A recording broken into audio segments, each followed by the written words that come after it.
The eldest was jealous and cruel. The second was vain. But the youngest of all was very gentle and lovely.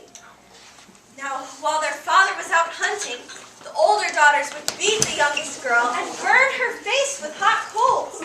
And all the people in the village called her Little Burnt Face. When their father would come home, he asked why she was so scarred. What has happened? She's a good for nothing. She was forbidden to go near the fire and she disobeyed and fell in. And the father would scold Little Burnt Face and send her to her room crying. Now, at the other end of the village, on the border of the lake, there lived a great chief and his sister. But the great chief was invisible, and no one had ever seen him but his sister. One spring, the great chief told his sister to make it known that he would marry any woman who could see him. So people came from miles and miles around to try and see the great chief and marry him. But none of them could truly see him. One day, Little Burnt Face's sisters decided they wanted to marry the great chief. So they put on their finest beads and their brightest moccasins, and they braided their hair beautifully. And they set off to see the great chief's sister. When they arrived, she took them for a walk by the lake. And when the sky grew dark, she knew her brother had come. Do you see my brother? Yes, I see him. And with what is his shoulder strap made? A green willow branch. branch. His hair. And with what does he pull his sled? A strip of rawhide. And the great chief's sister knew that they had not really seen her brother and sent them away. While all that was happening, Little Burnt Face decided this was her big chance to get away, and she wanted to marry the great chief. So she made herself a dress out of white birch bark and a cap and some leggings of the same, and she put on her father's moccasins, which were so big they almost came up to her knees. And she set off to see the great chief's sister. Poor Little Burnt Face.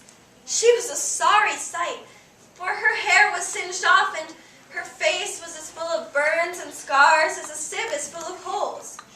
When she arrived at the village, all the villagers tried to laugh at her, and when her sisters saw her coming, they tried to shame her and send her away.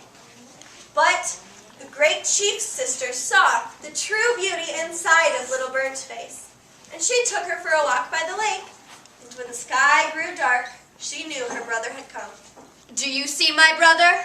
Little Burnt Face looked. She looked all around, but then she hung her head and admitted, I'm sorry. I cannot see him. and this made the great chief's sister so happy, because Little Burnt Face was the first girl to tell the truth. Look again. Do you see him now? Oh, I do. And he is wonderful.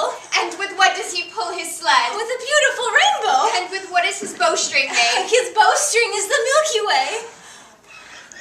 The great chief's sister took the girl back to the wigwam, and she bathed her face with dew until it was soft and silky again. And she combed out her hair until it was long and dark as the blackbird's wing. Her eyes were like stars. Then the great chief's sister took from her treasures a wedding garment, and she dressed Little Burnt Face in it. And she was most beautiful to behold. She led her to a seat by the door and said, This is the bride's seat. Then the great chief entered, terrible and beautiful. At last, we have found each other. Oh, yes, we have. The next day, the couple was married, and there was a grand celebration in honor of them, and people came from all over, happy to feast with the couple. Everyone was happy except Little Burnt Face's sisters, who came full of wrath and hate. You cheated. How did you do it? You terrible girl. And then the great chief knew who had burned and scarred his wife before marriage. And he got his wrath and powers and turned the sisters into trees with gnarled branches. And to this day, you can still hear them hissing their jealousy through the wind. And that's the story of Little Burnt Face.